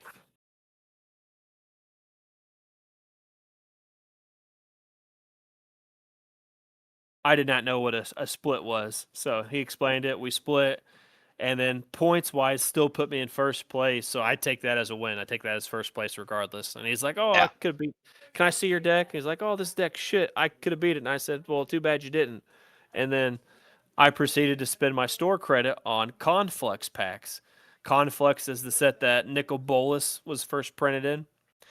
And I got 3 Conflux packs. One of the packs, I pulled a Nicol Bolas. But the last pack was a foil Noble Hierarch. And Noble Hierarchs at that time were like $50. So you can only imagine what a foil Noble Hierarch was. So I was pretty stoked about being able to win my first booster draft and pull a foil Noble Hierarch. Number 4, we did a thing at Jordan's. I don't know if you guys were part of this, but we had a Chaos draft one time at Jordan's. And I had saved these 3 packs for like 2 years because I was playing at Man Cave over by the Old Western. And there was going to be a Chaos draft there, so I bought a Prophecy pack, a Cold Snap pack, and an Ice Age pack. And I talked crap about this Cold Snap pack's got a Dark Depths. It's got a Dark Depths. And well, we had 9 people, and they didn't want to have an extra person in the draft. So I set out and just played cards with the other people that was there, and I saved these 3 packs. And at some point, I convinced Jordan to do a Chaos draft. We opened these packs. The whole time, 2 years, I was talking crap. This Cold Snap pack's got a Dark Depths. And so we sit down. The first pack I open, I just flip through the Cold Snap pack, not even paying attention. I'm like, oh yeah, Snowland. I'm going to take the Snowland. And I went to pass the pack to my left, which was Jimmy. And he's like, you're going to want to look at that pack again. So I picked the pack back up. And I looked back to the pack, and the pack had a Dark Depths in it. So Jimmy was cool enough to say, hey, recheck this pack you just passed me because it had a Dark Depths. And that was really cool because I didn't know it had a Dark Depths. I was just talking shit. Yeah. There used That's a really good one. Yeah. There used to be a flea market in Shelbyville, and it was, I think it might have been what Rural King was before it was Rural King. It's hard to remember. It's one of those places. But we used to have a flea market in Shelbyville, and they had a one stand-up case that was locked, had Yu-Gi-Oh! Tins, Yu-Gi-Oh! Cards, and had packs. And I got a Cold Snap pack along with an Insect Queen Yu-Gi-Oh! Tin, and what was the other one? I think it was a Buster Blader Yu-Gi-Oh! Tin. Maybe it was Red Eyes. It was one of those two, but it was definitely an Insect Queen Yu-Gi-Oh! Tin. And I got 2 Cold Snap packs. And in the Cold Snap pack, I pulled a foil Counterbalance. Really cool looking card. Counterbalance art's really amazing. And it was really cool because it was around the time I had started buying a lot of Magic cards. My uncle would take me on the weekends. I go to my mom's house, and he'd buy me like theme decks because back then they had a theme deck where you could get for whatever set mirrored in. And I got a foil Counterbalance. Number 2 on my list is from Kaladesh. So I have a grandpa. It's like my last blood relative, and he lives in Washington. And he hasn't been down since my great-grandparents, his parents, passed away. But periodically, like every 2, 3, 4 years, he'd come down to visit. He'd be down for Christmas. And can you hear them in the background? A little bit every once in a No. while. All right, because I'll tell him shut the fuck up if I need to. But Christmas time, he was down 1 year, and he just always refused to buy trading cards. I don't know why. He would just give me money, and I would just go spend it on trading cards. So, but 1 year, he didn't give me money. He went to Walmart, and he bought Kaladesh packs. And in the Kaladesh pack, the first time that my grandpa ever bought me a pack, I pulled a Masterpiece Cataclysmic Gearhulk. So just for the simple fact, whether it's not the fact it was like a super expensive card because it wasn't, it was like $50 or $60 at the time. and it was like one of my first like masterpiece expedition type cards that I pulled, and just happened to be the first pack my grandpa bought me. So that is got to be on there just for the sentimental value. But the number one pull, your boy used to not have a job, so I would hustle and bustle when it came to Magic. Scars of Mirrodin, Mirrodin Besiege, New Phyrexia, that era. I was hustling, I was trading. I wasn't working at Wendy's yet because it was right after high school, towards the end of high school, that era. So hustling and bustling, trying to get these cards in the game shop at the time, the Gamers Connection. You guys are familiar with that store, the Gamers Connection. The owner came into a box of 3rd edition revised with only 2 packs missing. So he proceeded. He got a really good deal because the person that sold it to him just wanted to buy cigarettes, which we called it the crack house. Don't know if it was an actual crack house, but corner across these apartments, and yeah. But got this box, 2 packs missing. It's like, I'll sell these 3rd edition revised packs $20 a piece. I didn't have the cash. I would trade cards in to get little crappy Little Caesars pizza, $5 pizza.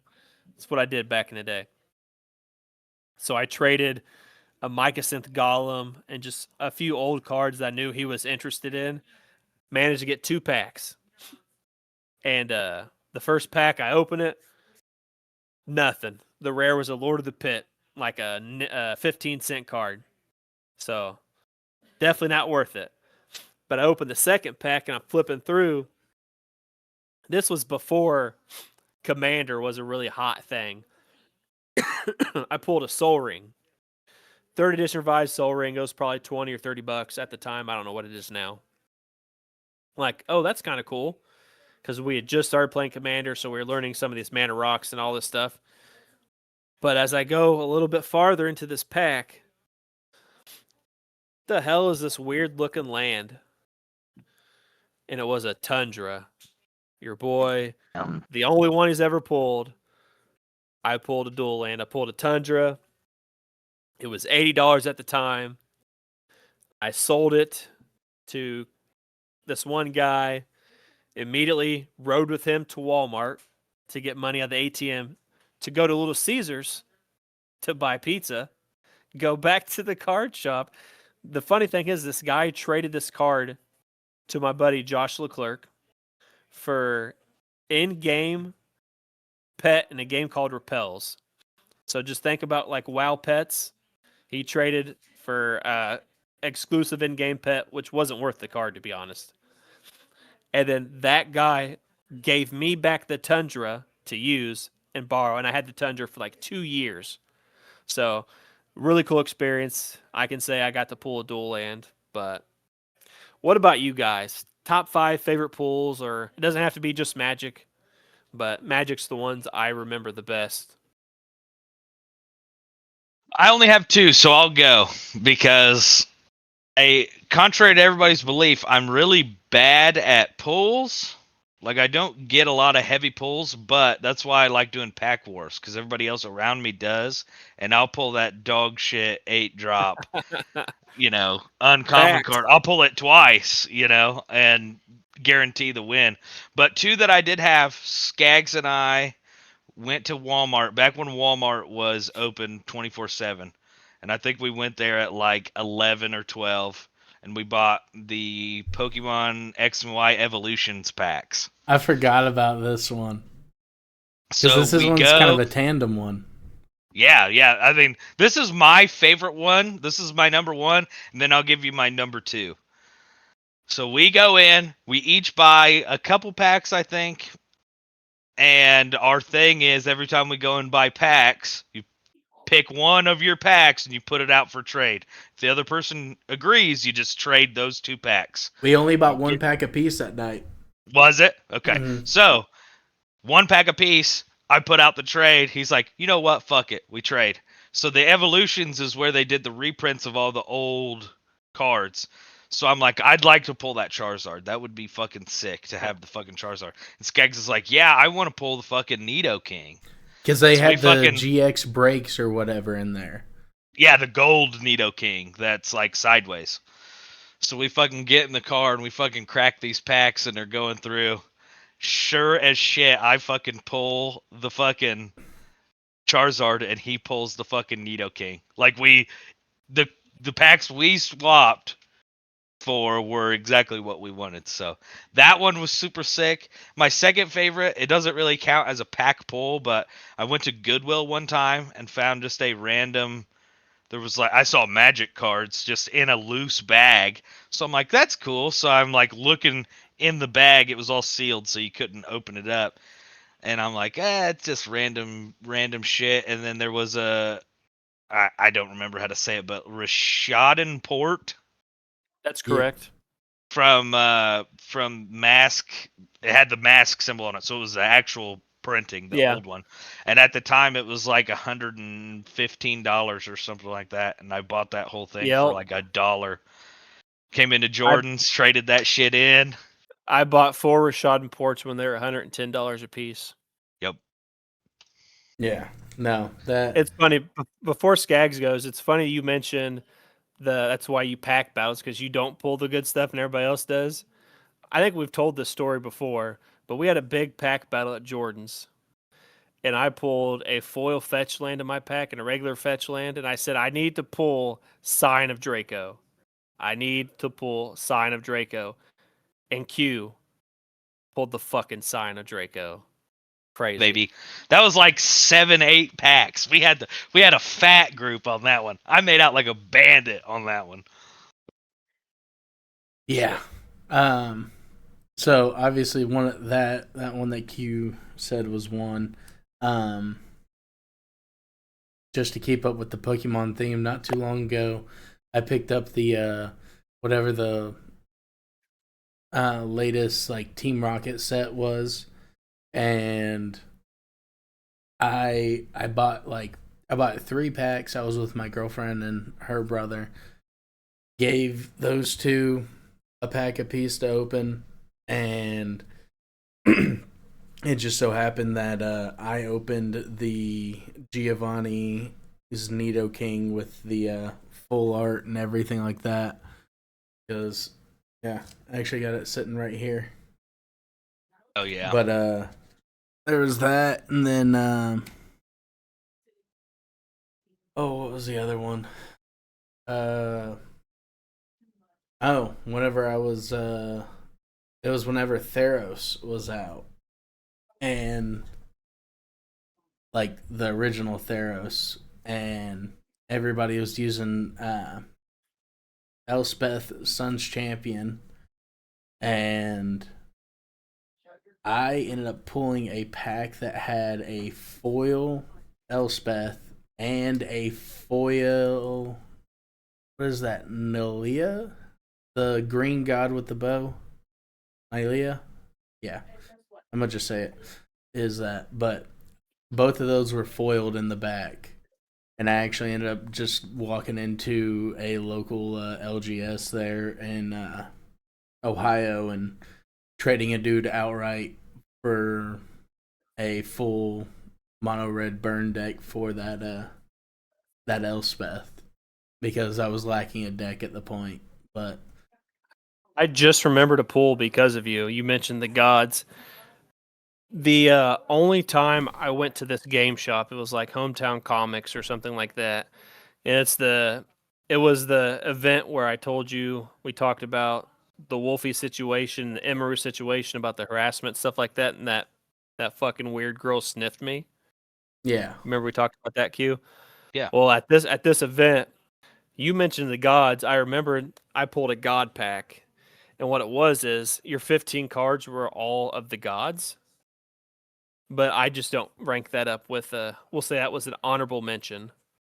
My best Pokemon pull, because I'm a little older, so I've been playing since base set Pokemon. I don't remember if I pulled any the big baller base set stuff. I'm sure I did, but I do remember pulling the Dark Charizard from I think it was like Team Rocket packs or something like that back in the day. They've hollow foil, because in Pokemon it is hollow foil. But I remember pulling the Dark Charizard. That's my best Pokemon pull that I can remember. nice. But the Not a cool Charizard like Q though. It's not that Charizard. the other one is a we were at a LGS in Greenwood, and one that unfortunately is not there anymore. And I needed a Snapcaster, but I didn't really want to pay $60 for a Snapcaster, so I just ended up saying fuck it. I don't really need it all that bad, and I bought a pack of, I don't know, Modern Masters or Ultimate Masters. I can't remember. It was one of the Master sets. Then I ended up pulling a foil Phyrexian altar, and at the time it was sitting at about 65, 70, and I was like, "Hey, I'll just trade you this for that Snapcaster." He's like, "All right, cool." So I still walked out with the Snapcaster that I wanted. So those are mine. Can't beat that. It's pretty solid. Yeah. Ended up spending $10 for a Snapcaster. Hell of a deal. But yep, that is those are mine. And as we come to the ending of the show, same thing we do all the time. Q gets to pick the next comparison. But last show, this year is, we talked about it, it is the 25th anniversary of Lord of the Rings, as well as 25th anniversary of Xbox is also this year. So I decided to do Lord of the Rings comparison. And I apologize ahead of time because I picked more than two. No! Motherfucker. We're not going to pick the same ones for each other, but I have a feeling you guys are going to pick Gandalf for myself, which I also did. But No. for Q, oh, okay. Well, for Q, there's an orc, a specific orc. He doesn't have a name, but it is when it's probably the second movie, and it's when like the Uruk-hai and like the orcs are fighting for some reason, and he lobs off this dude's head, and this orc goes, "Meat's back on the menu, boys." Do you remember that quote? Yes. You are that guy. That is the funniest moment for me from Lord of the Rings. And it doesn't matter how many times I could be hit in the head. That is the one line I'm going to remember from Lord of the Rings. And I could see Q being the guy playing that character saying, "Meat's back on the menu, boys."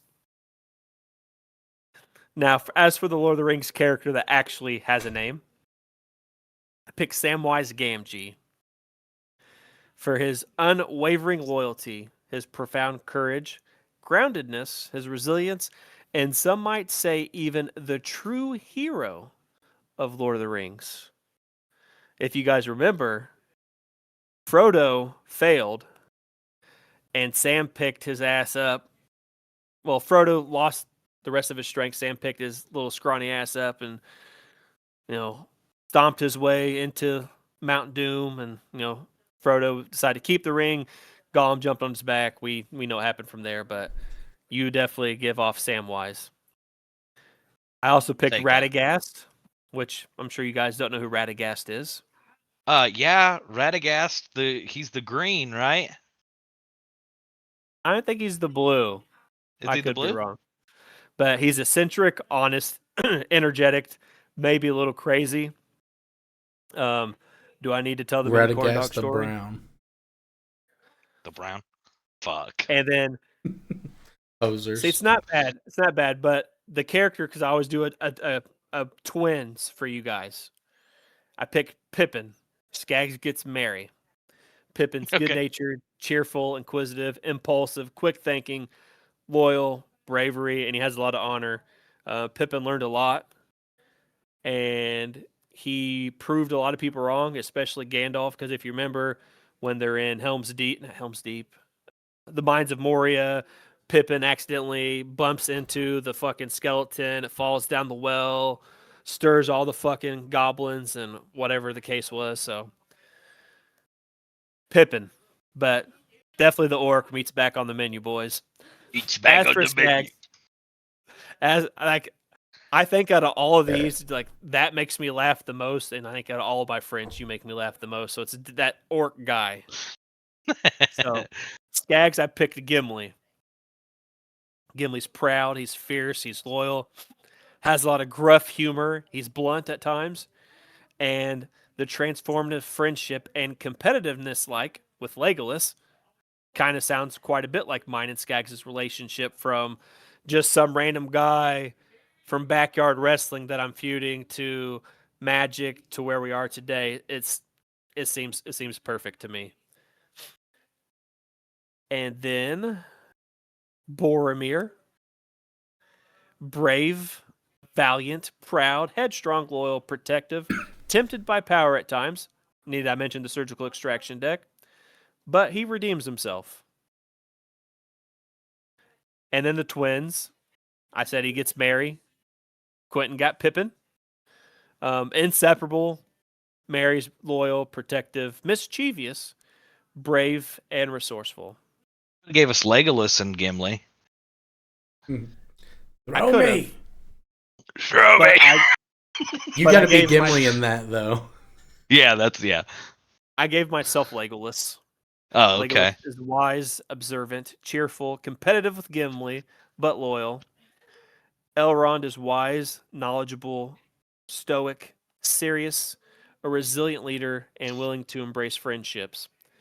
But the main one I thought for me was Gandalf, specifically because he has wisdom and foresight. He understands Middle-earth's lore, people recognizing potential and the unlikely of sort.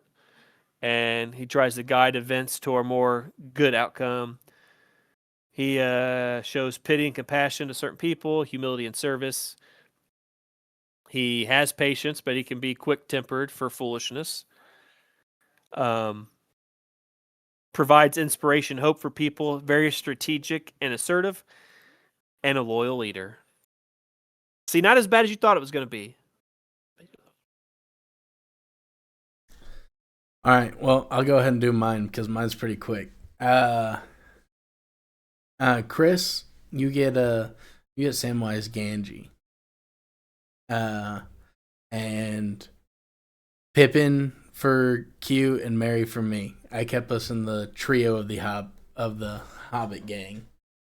And that works out good for mine then, because I made us all creatures or monsters. Oh, good. So I gave Chris. Oh, go ahead. Sorry. I was just gonna say I just chose Chris for Samwise Gamgee because he is the more empathetic. I think the most empathetic out of all of us to actually be like a good person, and we just want second dinner. Yeah. I gave Chris Shelob, the gigantic spider. I gave Skaggs the Balrog. Hey, I fucking love the Balrog. Because he'd be out here running amok, and then you can pick or choose any of the troll. This is kind of from The Hobbit, but the trolls that you meet in The Hobbit that are they get turned to stone if they stay out in the sunlight. They, for whatever reason, Bilbo's like, I need to practice my burglary skills on these giant fucking. In the book, I guess, he's just like, yeah, I need to go practice. So he goes over to like steal homie's wallet out of his pocket. In the movie, they make it more reasonable because it's like they stole our horses. We got to get them back. So he goes to help the horses. But, yeah, just the trolls, and then they end up becoming statues that you then see in Lord of the Rings when they are walking. They rest, and there's 3 trolls that are turned to stone that they rest nearby. I almost picked Bilbo for you. Bilbo, yeah. If I was going to pick a monster for you, I'd do the tree folk. I'd have to think of a monster that makes me laugh, and it'd be like the mouth of the Black Gate. Okay. Just because out of all my friends, Q makes me laugh the most. Like, it's undeniable. Or but Gollum, that orc, I guess he's kind of a creature. The orc is the monster too. You know, meat's back on the menu, boys. Yeah. All right. So, what is our comparison for next show, Q? Oh man, Uh,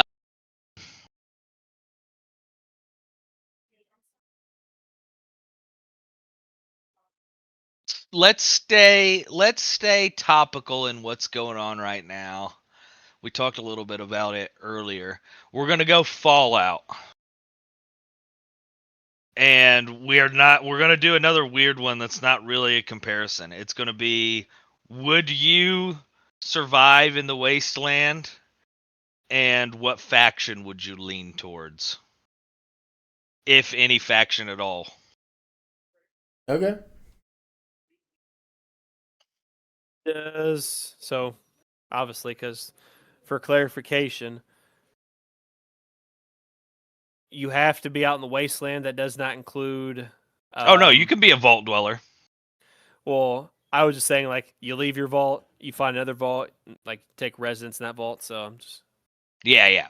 And like, I'm encompassing the wasteland as like New Vegas and all of the places that you can find. The world is kind of the wasteland now. Gotcha. And that's any faction from any Fallout lore whatsoever. Any faction from any Yeah. Fallout lore, and Because the other thing that's cool about Fallout is like the low, like the reputations of like stuff that's all the way out in the east does make it to the west, out to like Vegas and vice versa and stuff like that. So like if you hear of some place that's like, oh, this place is amazing, blah blah blah. Okay, well I'm gonna go east then. Yep. See you, bud. Okay, I like it. All right, so that's all for episode 21 of the Thick Boyers podcast. Join us next time when who knows what we'll talk about. I'm sure we will figure out what our punishment will be for the second challenge. And there'll obviously be 2 weeks from today. And we'll get the hot chip and the sour candy punishment thing situated, and we'll go from there. But that's all for Q, aka Short Round. You won't find him on social media, but you can find him occasionally on Skaggs' stream, Dodgy Yeti on Twitch, occasionally talking on Discord. You can find Dodgy Yeti on Twitter as vintage_ISO. I finally realized it is _ISO because I was trying to tag him in the last podcast and I could not find it. So vintage_ISO or Dodgy Yeti, other places. And like always, Chris Jones, Lord Chris, community manager, lordsofgaming.net. You can find me there, putting out all the articles there. My most recent article was about Life is Strange Reunion, which is going to be the last time that the two characters come together. Chloe, and I forget the other character's name, but I put out a press release about that. And still doing the YouTube stuff. Lorwyn just came out, so expect more magic videos. And you can find me Twitter, Instagram, Threads, Blue Sky, LinkedIn, Fuse, Mastodon, and I've been doing this new social media app called Dibs. So check that out, and we'll catch you next time for episode 22. 21. Well,